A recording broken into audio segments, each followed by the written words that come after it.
Ya, Moms Rahel, saya mau tanya dulu nih, Islam atau Kristen? Dulu saya seorang muslim. Dulu seorang Muslim. Maksudnya lahirnya sudah dari kedua orang tua Muslim atau bagaimana? Iya, Selama berapa saya tahun nih, keduanya Moms? muslim, orang tua pemimpin agama, punya pesantren. Oke. Berapa tahun Anda menjadi seorang Muslimah? Cukup lama saya mengenal Tuhan. Bukan, berapa tahun Anda menjadi seorang Muslimah itu? Saya dari kecil Bang Edis, dari lahir. Iya, sampai umur berapa tahun? Sekitar umur 30 tahun, 35 tahun lah. Sampai 35 tahun. Oke, begini, Moms Rahel. Karena kita ini di sini tidak boleh asal-asal pengakuan ya. Kalau Anda pernah menjadi seorang muslimah, Anda sholat ya dulu ya. Ya, Oke, coba gimana dulu waktu Anda sholat? Ini bukan mau menyuruh membalikkan Anda kembali menjadi muslimah, tapi untuk membuktikan bahwa Anda memang pernah menjadi seorang muslimah pada waktu itu. Gimana? apa yang Bang Edis mau saya baca gitu loh. Contoh misalnya surat apa, niat sholat atau apapun atau doa makan apapun lah yang mengingatkan, membuktikan bahwa Anda pernah menjadi seorang muslimah. Saya seorang kiroat, pembaca Al-Quran seperti perlombaan gitu. Coba Jadi kami mau dengar. Coba, saya fasih dalam berbahasa Arab. coba. A'udzubillahi minasyaitonirrajim. Bismillahirrahmanirrahim. Alif lam mim. Dzalikal kitabu la raiba fihi hudal lil muttaqin. Dan seterusnya. Dan seterusnya. Oke. Atau satu lagi nih, satu lagi coba. Doa makan kah atau apa coba? Atau niat sholat coba. Allahumma barik lana fima razaqtana wa qina adzabannar. Oke, sah ini Allahumma ya hdina muslimah. fiman hadayit wa afini Udah, fiman sah, udah afayit cukup. wa tawallani fiman tawallait wa Cukup, barik sah. li fima Udah, a'tait wa qini bi rahmatika syarra ma qadait. sah itu udah yakin kami. Oke. Lalu singkat cerita, akhirnya Anda meninggalkan agama Islam. Wah, prosesnya benar-benar luar biasa Bang Edis. Coba, Saya bertemu bolehlah seorang cerita-cerita. Cerita-ceritalah sama kami, silakan Ibu. seorang pemuka. Kalau saya bilang dia ada di pihak kita gitu loh. Di Mm-mm, muslim, dia memimpin agama seorang muslim. mm-mm, Terus saya pahamin kok keluarganya nggak ada yang muslim gitu. Dia tuh bener-bener yang sampai bendung laut gitu kan. Itu almarhum suami saya. Karena dia dicintai oleh orang muslim banyak banget. Tapi dia nggak pernah sholat gitu loh. Jadi suatu ketika saya main ke rumah dia, itu saya lihat buku. Di buku itu ada Kidung Jamaat kalau nggak salah. Saya baca. Loh, ini saya bilang, saya manggilnya waktu itu karena dia orang Batak, si Tompul kan. Saya bilang, Opung, ini apa ya? Saya bilang, karena dia dihormatin orang, saya panggil lah dia Opung. mm. Ini ajaran Kristen, saya bilang gitu. Iya, kamu nggak boleh baca karena kamu nanti melihat terang. Dia bilang bahasa dia gitu. Oh, saya baca, hati saya mendidih, saya gemetar gitu. Hmm, Kok di sini nggak ada ya yang dibilang di versi saya menyesatkan kan gitu kan? hmm, Di sini seperti aku bilang pada waktu itu Bang Edis, di sini kok seperti sejarah gitu loh. hmm. Sejarah awal dunia ini kan gitu kan. Saya langsung panas, darah saya langsung mendidih gitu loh. Akhirnya saya tutup dulu, saya berdoa versi saya pada waktu itu, Tuhan, ya Allah berikanlah saya petunjuk jalan gitu loh. Tapi memang orang ini figur yang memang selama saya hidup di dunia ini belum pernah orang berbuat seperti apa yang difirmankan Tuhan. Pada waktu saya belum ada di dalam Alkitab ya. Maksudnya membaca gitu Bang Edis. Hmm. Singkat cerita, saya panggil saya dia seorang guru spiritual lah bagi keluarga kami yang muslim semua. Guru spiritual yang memang dia menuntun kami gitu loh, orang-orang yang muslim ini tersesat gitu kan. Jadi saya punya ulama itu kiai pemuka agama ada di Banten. Muridnya aja pada bisa terbang Bang Edis. Sampai hari ini tuh muridnya ada masih. Dia itu bisa Terbang berubah jadi gimana? singa. Sebentar. Terbang Ini gimana di situ maksudnya nih? gitu loh. Kenapa? Ya. Terbang bagaimana maksudnya? Jadi dia itu muridnya itu kayak secara dikelihatan sama kita, dia terbang gitu loh. Jadi bisa apa namanya tuh? Bisa ngangkat, termasuk papa saya muridnya. Kalau ngangkat mobil itu kayak pakai jari telunjuk satu gitu loh Bang Edis, almarhum papa saya itu. Itu muridnya dia gitu. Kami bilang sama dia pada di waktu Muslim, seorang ulama lah ya di Banten gitu. Sebentar. Lama-lama Itu Anda tahu dari mana itu? Kok sebentar. Saya agak maksudnya gimana maksudnya? Jadi kalau papa saya itu karena dia gurunya itu muridnya aja papa saya kan. Dia kalau ngangkat contohnya mobil, dia bisa pakai kekuatan iblis dia menurut aku itu dia pakai kelingking atau pakai jatuh jari Bang Edis. Yang melihat itu siapa? Yang melihat kita semua keluarganya. Ini sangat mencurigakan nih kita. Ya udah, tapi terus lanjut cerita coba gimana? Ya coba. Iya. Ya singkat cerita Bang Edis ya. Pokoknya itu saya tahunya dia seorang ulama gitu. Sebelum saya masuk di dalamnya, pada waktu itu saya mengalami satu kegagalan di dalam rumah tangga. Memang karena saya itu gurunya dia, istilahnya guru spiritualnya, saya selalu konsultasi lah sama almarhum ini suami saya ya, udah jadi suami saya gitu loh. Dia tetap saya tidak boleh ada perpisahan, tidak boleh ada perceraian gitu kan. Ya, tapi karena kan bukan saya yang mau kan gitu kan, saya bilang. Kalau seandainya dia berpikir bahwa kalau kita berbuat baik itu bagi dia, kalau orang muslim itu kita benar-benar harus tunduk di kaki dia gitu kan. Jadi kalau kita berbuat baik tanpa seizin dia, itu masalah bagi rumah tangga gitu. Pada waktu itu kan kita nggak mengerti Bang Edis kan, gitu kan. Saya masih sekitar umur 26 tahun lah kalau nggak salah gitu. Udah tuh Bang Edis ya, pokoknya kita hancur lah rumah tangga gitu. Nah kita berteman dulu, ya pokoknya saya mengagumi dia sebagai seorang yang memang belum pernah saya bertemu orang baik seperti dia gitu loh. Nah singkat cerita, dia melamar lah sama orang tua saya gitu kan, dalam keadaan saya yang benar-benar hancur gitu kan. Itu lama sih prosesnya, sekitar berapa tahun lah baru gitu. Dia ngomong sama saya, kamu mau nggak jadi istri saya? Kebetulan orang tuanya sakit, saya nengokin. Nah orang tuanya itulah yang melamar saya sebenarnya, bukan suami saya itu yang stompul gitu loh. Akhirnya ya, saya bilang kalau Bang Edis pernah nanti ke Banten, nama dia sampai sekarang masih harum Bang Edis, suami saya itu masih walaupun udah nggak ada gitu loh. Bagi orang Banten itu karena perdukunan semua diberantas oleh dia, bagi mereka itu almarhum suami saya itu terlihat oleh dia selalu tangannya bolong gitu loh, kakinya bolong gitu. Saya merasakan memang dia benar-benar Tuhan besar di diri dia sampai dia berangkat.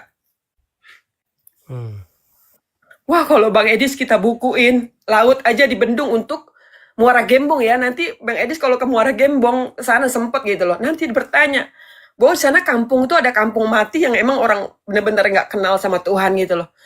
Dia itu, apa ya namanya tuh kagum sama bapaknya Rahel gitu kan. Saya panggil bapaknya Rahel. Karena orang sana yang emang nggak layak buat dipekerjakan, udah pada muntah darah, udah macem-macem lah gitu kan. Bagi mereka orang muslim itu dihina lah kalau orang susah. Terus kami angkat gitu lah sama bapaknya Dede, dulu kita pelayanan. Kita angkat terus sampai dia layak gitu loh. Sampai pada punya rumah gitu loh Bang. Itu kisahnya kita dulu sebenarnya di Muara Gembong ini. Akhirnya lama-lama dia udah memang usianya jauh Bang Edis dari saya, 20 tahun jaraknya sama almarhum sama saya ya.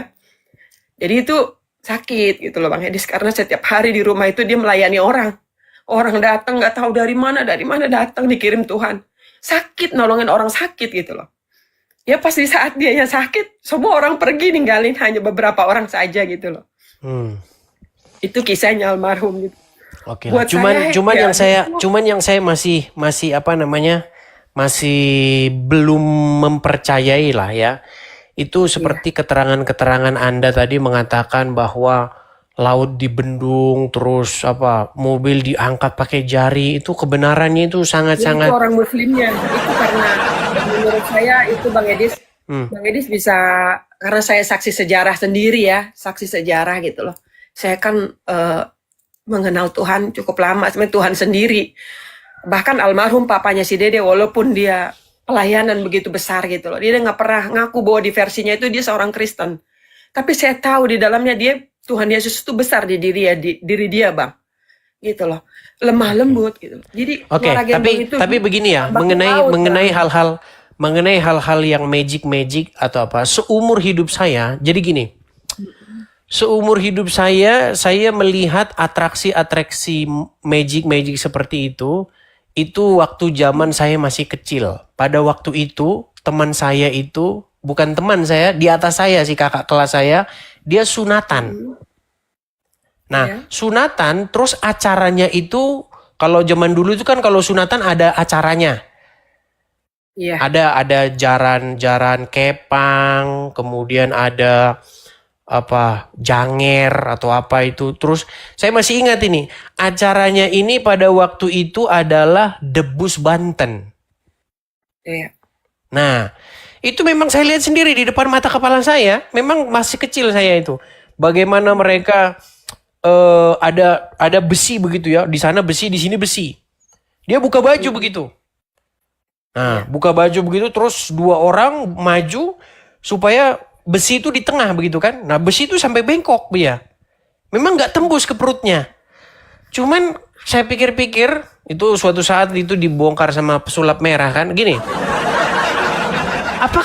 Apakah itu magic atau itu adalah sebuah latihan tertentu supaya membuat badannya itu kuat dan besi itu tidak menembus perutnya. Terus kedua, mereka makan apa? Link. Seperti areng begitu kan, bara api begitu. Iya. Kemudian mukul di kepala gitu, mukulin apa? Kayak kalau zaman dulu apa kalau bahasa ininya? Usuk, tahu usuk nggak? Kayu beroti itu loh. Nah, itu dipukulkan ke kepalanya itu sampai kayunya itu patah. Itu kalau kepala orang betulan itu kepala gagal otak itu. tapi ada yang saya lihat juga berdarah, ada juga yang saya lihat berdarah begitu. Nah, yang saya masih pertanyakan itu sampai sekarang, saya kalau soal hal-hal begini saya selalu nonton Pesulap Merah karena dia suka bongkar-bongkar yang begitu. Saya masih mempertanyakan apakah ini menggunakan kekuatan magis atau intrik atau memang sulap-sulap yang logis begitu. Terus yang kedua,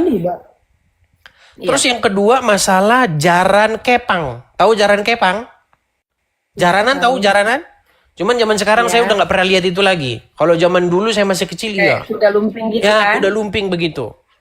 Nah, jadi mereka itu dalam melakukan ritual-ritual tertentu, jampi-jampi ada minyak-minyaknya itu serimpi segala macam itu kan. Kemudian ada pakai topeng-topeng itu, topeng kayu, tapi dia bentuknya itu mulut apa begitu, mulut sama Karena saya kan masa kecil saya di Lampung. Lampung itu memang banyak suku-suku transmigran yang masuk ke sana. Begitu. Jadi mereka masih menjalankan ritual-ritual yang seperti itu. Nah, apakah itu memang betul-betul menggunakan kekuatan magis ya atau magic tertentu atau dia memang pura-pura? Saya masih belum tahu. Gitu. Bener, Bang, itu kuasa iblis sebenarnya. Jadi iblis itu diundang sama dia, Bang Edis. Nah, Dipelajari. cuman ini saya pernah mengalami ini. Ini betul-betul saya alami. Pernah begini. 17 Agustus, ini 17 Agustus. Ada itu jaran kepang. Begini kan, pakai. Kan lama-lama kerasukan itu orang. Wah, kerasukan gitu sampai dia lari-lari, semua ditabrakin sama dia itu. Saya pernah ketabrak. Waktu saya ketabrak, saya pusing. Tapi saya nggak kesurupan. Tapi saya pusing-pusing mual begitu. Ketabraknya bukan ketabrak seperti orang ketabrak motor. Kalau orang ketabrak motor kan sakit. Ini kayak kesenggol begitu. Memang saya pernah kesenggol. Waktu saya kesenggol, saya rada-rada mual pening gimana. Tapi saya nggak sampai kerasukan. Tapi ada orang yang ketika ditabrak begitu dia kerasukan. Nah, apakah ini settingan atau apa? Nah, itu masih menjadi misteri dalam pencarian saya ini. Kadang-kadang saya suka meneliti hal-hal seperti itu. Apakah ini menggunakan hal-hal magic atau hanya pura-pura begitu? Kita who knows, belum tahu begitu. Bener. Masih dalam kajian saya. Terkenal lah ya. Banten itu terkenal. Sebelum almarhum itu turun ke Banten, Sukabumi semua, itu Bang, perdukunan itu seperti warung, Bang. Jadi ini jarak berapa meter udah ada lagi gitu. Itu ceritanya. Jadi almarhum itu dulu memberantaslah perdukunan ini. Gara-garanya waktu itu berebut Lipo, Bang. Lipo Karawaci Tangerang. Jadi Lipo Karawaci Tangerang itu tanahnya dimiliki oleh Haji Muslih. Sebelum dipegang sama kuasa hukumnya sama almarhum suami saya, itu semua orang kalau survei tanah aja di sana mati bang di tempat bang. Beneran ini serius. Nah setelah kuasa hukumnya dipegang sama almarhum baru. Nah lawannya almarhum dulu Hillary Clinton bang. Tuh. Asal abang tahu. Saya jadi ya pokoknya banyak banget Tapi kisahnya saya belum tahu dakwah persis lah itu. kebenarannya. Saya juga nggak berani Iya. mengatakan itu benar atau apa. Yang intinya untuk hal-hal seperti itu, memang saya sampai sekarang itu masih melakukan kajian-kajian. Kadang-kadang kalau saya iseng-iseng, saya tonton-tonton begitu. Apakah benar itu adalah memanggil arwah, kemudian arwah itu dimasukin ke badan seseorang sehingga dia mengalami Iya, gila exorcism iblis. gitu melalui apa namanya manifestasi gitu seperti itu, belum tahu juga itu karena ini juga sesuatu hal yang masih saya kaji seperti itu. Sebenarnya dunia roh yang sesungguhnya itu seperti apa gitu. Karena saya banyak melihat tuh orang tuh pura-pura gitu. Contoh misalnya ketika ada orang, saya nonton videonya sendiri nih, dibaptis. Nah, ketika dia Iya. dibaptis, wah dia, wah, aku adalah ini. Ini orang bohong apa gimana? Itu masih dalam penelitian saya begitu. Karena saya pengen tahu betul yang dimaksud dengan dunia roh itu yang sebenarnya originalnya itu seperti apa. Begitu. Karena kalau kita baca di dalam Injil, memang ada orang-orang yang kerasukan setan. Contohnya orang gila di Geraza. Ketika Tuhan Yesus berjumpa dengan orang gila di Geraza, itu kan apa-apa ditabrakin itu kan, dirantai apapun putus. Begitu kan? Nah, seperti apa manifestasinya ketika itu? Nah, saya pengen tahu persis yang sekarang itu masih terjadi sampai sekarang itu seperti apa. Karena saya banyak melihat saya nggak mau sebut namanya lah, tapi saya masih meragukan begitu. Ya, ada yang dia bercerita begini segala macam, saya masih meragukan. Saya kasih satu aja namanya, contoh namanya langsung. Ada seorang yang dulu dia itu mantan dukun atau segala macam, namanya itu Ki Gendeng Pamungkas. Iya, iya. Nah, terus dia sekarang namanya Pendeta Sapa Daud gimana gitu. Cuman kalau saya perhatikan video-videonya, terus terang saja saya pribadi, saya belum yakin dengan Iya, omongannya. bener. Saya belum yakin. Soalnya kalau memang bener aslinya dari sana bang, kalau menurut saya bang Edis ya, nggak tergetar hati kita sebenarnya. Tapi kalau sama-sama hidup Tuhan di dalam diri kita, contohnya di bang Edis sama saya, itu kita darah kita sebenarnya ngomong bang, Roh Kudus di dalam diri kita ngomong. Yang saya tahu ya, kayak bahasa roh. Contohnya bahasa roh saya juga masih belajar ya bang ya di Kristen gitu loh. Saya rasa kalau bahasa roh itu sebenarnya Tuhan sendiri yang mempelajari saya. Kalau saya tahu. Itu Jadi dia datang, saya tidak tiba-tiba menyangkal. saya bangun. Begini, Moms Rahel, begini. Saya itu tidak pernah menyangkal dunia roh, dunia seperti itu. Karena Alkitab kita bercerita tentang itu. Begitu loh. Cuman, Iya benar. yang betul-betul, yang real, yang bukan mengada-ngada, yang bukan settingan, itu yang seperti apa? Itu yang saya cari sampai sekarang. Begitu. Iya benar. Kalau orang betul-betul dia kerasukan, biasanya dia itu akan membawa pesan-pesan. Ada yang cerita sama saya, tapi saya nggak lihat langsung. Jadi ada seseorang. Nah, seseorang ini dirasukin setan. Nah, waktu dia dirasukin setan, itu suaranya itu ganti. Suaranya berubah. Iya. Persis seperti setan yang rasukin itu. Nah, cuman saya belum pernah lihat langsung, tapi dia ceritanya begitu. Jadi ada seseorang namanya perempuan ya, seorang ini perempuan, dia kerasukan. Waktu dia kerasukan itu, contohnya kerasukan kalau orang Batak itu namburunya misalnya begitu.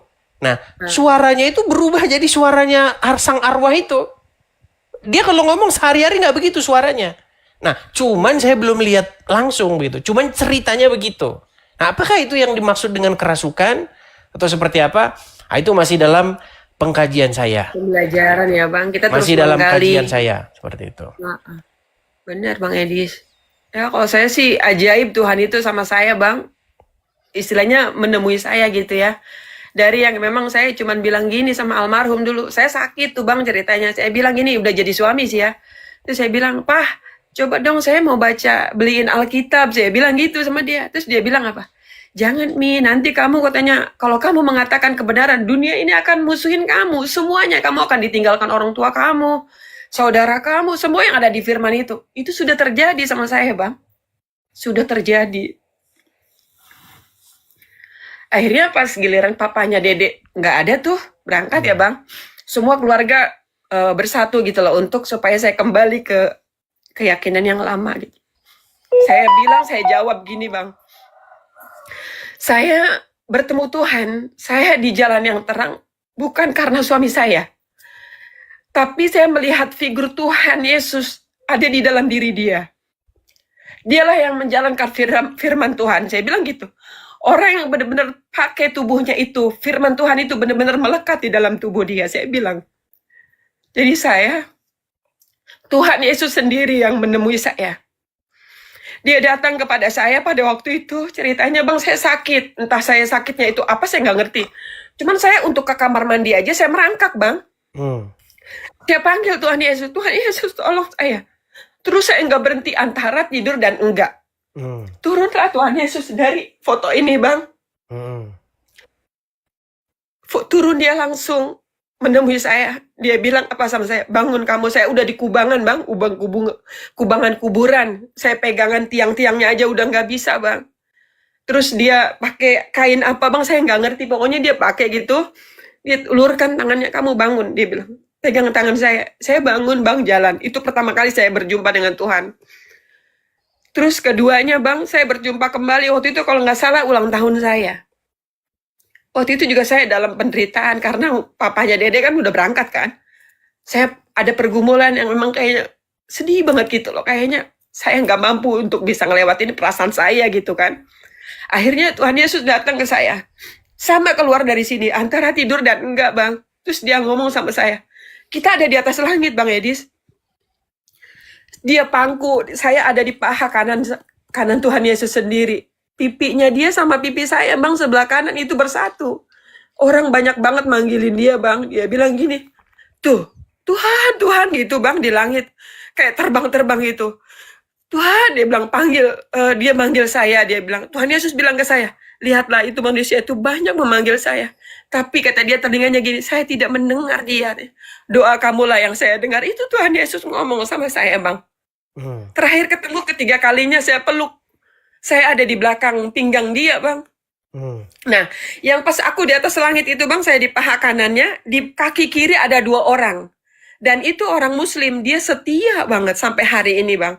Apapun, walaupun dia sudah jelas bahwa saya ini kayak gini, dia nggak pernah meninggalkan saya sampai hari ini gitu loh. Banyak juga penderitaan dia gitu loh. Jadi dia ada di kaki Tuhan berdua itu. Namanya itu Pak Nakrim dan Pak Yusuf gitu loh. Dia orang PSI, partai PSI. Terus dia bilang, kalau memang ibu ini yang dijawab doanya, saya ikut ibu ini. Dia bilang, Tuhan ngomong gitu Bang. Tapi itulah yang hidup sebenarnya sampai hari ini. Jadi itulah yang, apa yang dia katakan itu semuanya nyata gitu loh. Terbukti. Itu Tuhan Yesus. Baiklah. Jadi aku tuh Bang, kalau ngomongin Tuhan ya bagaimana menuntun saya sampai hari ini. Air mata saya nggak pernah berhenti. Karena Tuhan benar-benar ajaib gitu. Tuhan itu benar-benar mengasihi saya. Sampai hari ini dia menopang saya gitu loh Bang. Dengan segala kekurangan saya, dengan segala kebodohan saya mungkin gitu loh. Kalau Bang Edi sih saya salut. Bang Edi sekolah ya kan. Enggak, saya bilang saya sekolah. Enggak. Iya. Saya nggak pernah sekolah, nggak pernah ke sekolah teologian. Saya belajar otodidak saja. Cuman pengalaman saya itu menuntun saya memang mencari hal-hal yang betul-betul orisinil begitu loh. Karena saya memang mendapati ada terlalu banyak versi dan saya dapati juga hal-hal yang memang dikarang-karang seperti itu. Itulah yang membuat saya sekarang itu berpikir memang betul-betul saya pegang ujilah segala roh begitu. Jadi kalau ada cerita-cerita tentang penglihatan seperti itu memang saya harus mengkajinya secara detail seperti itu. Jadi kita tuh sebenarnya hidup Bang, kalau saya sendiri versinya gitu loh. Saya nggak pernah, kalau kita bilang, tetap yang kita pegang itu Tuhan sendiri gitu loh. Jadi kalau umpamanya ada orang sering kan kita bertemu sama teman, bahwa dia itu begini-gini, bahwa apa gitu. Saya bilang selalu gini, saya nggak tolak dia. Saya selalu bilang gini, Tuhan yang akan berbicara sama saya. Bapak yang akan ngomong sama saya. Saya nggak perlu bahwa ini salah, firman itu di sini tertulis salah gitu loh. Bahwa ini sudah diubah, tidak. Dia sampai hari ini menuntun saya. Saya mendengar suaranya, Bang. Saya menjumpai dia. Jadi saya tidak mau terpengaruh oleh siapapun. Tapi bagi saya, kalau memang besar Tuhan di dalam diri Bang Edis contohnya, itu ada getar saya itu terasa gitu loh dalam tubuh saya gitu loh. Mungkin Bang Edis juga sama gitu kan. Jadi saya tuh mungkin mata saya mungkin bisa buta lah ya, nggak melihat. Tapi hati saya bersama Tuhan, saya melihat satu persatu manusia di muka bumi ini gitu loh. Itu Tuhan berikan sama saya Bang hikmat itu. Akhirnya saya berpikir, padahal saya sebenarnya secara bagaimana saya dulu gitu kan, saya nggak, kalau orang Jawa bilang nggak seumpama mungkin ya Bang, Hmm. nggak sepadan lah gitu loh. Siapa saya gitu loh. Tapi Iya. karena begitu Tuhan mengasihi saya juga mengasihi Tuhan dengan segala kekurangan saya itu Tapi itu aja. kejadiannya sudah berapa tahun yang silam itu, Bu? Kejadian apa Bang? Bang Edis? Kejadian Anda berpindah dari akhirnya Anda sampai meninggalkan Islam dan menjadi Kristen itu? Ada sekitar 20 tahun. Udah 20 Tapi tahun. saya Berarti masuk udah lama gereja, ya. pokoknya yang ke gereja gitu ya Bang. Tapi kita pelayanan-pelayanan aja gitu, melayani orang Muslim. Tapi kalau ke gerejanya sendiri setelah papahnya Dede dibaptisnya 4 tahun yang lalu Bang. Jadi dia udah kritis Bang, udah mau berangkat gitu, dia ngomong, kamu berangkat di sana, dia bilang gitu kan. Iya. Kemana? Saya bilang kebetulan ada sering mengunjungi kita Pendeta Markus Pardede, dia punya gembala di GPDI Babelan Bang. Akhirnya dia nyuruh saya ke sana Bang, itu sama adik saya, adik Anggi bapaknya si Rahel ini, Stompul gitu loh. Jadi saya ke sana gitu loh. Akhirnya ya saya dibaptis gitu loh. Nama saya itu Esther Bang, dinamain sama Pendeta Markus Nama Pardede. baptis itu ya? Iya. Iya. Iyalah. Baiklah. Oke lah, maju terus lah. Moms Rahel, maju terus pelayanannya Semangat ya. juga buat Bang Edis, tetap rendah hati, tetap Amin. libatkan Tuhan di dalam setiap langkah kita. Tuhan memberkati Bang Edis beserta pelayanannya. Saya salut sama Moms Bang Rahel. Edis. Sama-sama. Pokoknya anak muda kayak Bang Edis tuh yang membuka mata hati manusia ini, menuntun dari gelap ke tempat yang terang, itu jarang sebenarnya Bang. Tapi saya dukung Bang Edis, tetap rendah hati, itu aja. Oke, makasih banyak Moms Rahel. Baik. Tuhan memberkati Bang Edis. Tuhan Yesus memberkati. Salam. Sehat selalu, salam buat keluarga. Sehat selalu. Ya, makasih ya, saya turunkan. Ya, sama-sama Bang Edis. Ya, sama-sama. Ya, itulah teman-teman ya. Tapi teman-teman memang kita tetap harus meneliti ya. Meneliti, jangan misalnya kita langsung mempercayai bulat-bulat. Kita harus betul-betul meneliti. Saya begini teman-teman ya. Saya tidak menyangkal sama sekali dengan dunia roh, dunia magis seperti itu, karena memang itu yang ada tertulis dalam Alkitab seperti itu. Cuman kita betul-betul harus meneliti yang orisinilnya seperti itu, karena kita tidak mengingkari ya bahwa ada banyak sekarang itu hal-hal yang seperti itu, yang seperti yang saya ceritakan tadi ya. Teman-teman bisa nonton, pokoknya tonton saja video ulangnya di sini ya teman-teman, yang akan kita rekam seperti itu. Baik, kita lanjutkan. Yang berikutnya ada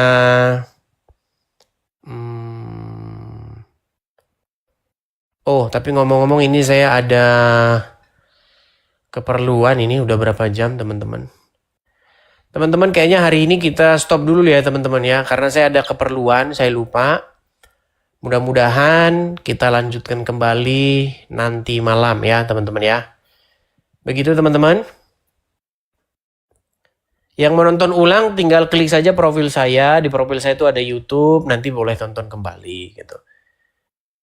Oke ya, kita rehat dulu ya teman-teman ya, karena saya ada kegiatan yang harus saya lakukan ini. Oke? Baik. Oke, baik. Terima kasih. Oke, saya rasa itu saja siaran untuk kali ini teman-teman. Jangan lupa teman-teman support selalu ya teman-teman ya. Tap-tap layar, bagikan siaran ini. Bagi teman-teman juga yang mau mensupport saya, teman-teman bisa klik profil dan beranda saya teman-teman. Ada di bio. Silakan teman-teman mampir ke beranda. Jangan lupa teman-teman untuk follow akun ini, karena Bisa jadi kalau Anda nanti tidak memfollow akun ini, Anda nanti kesulitan mencari akun Edis TV yang ori.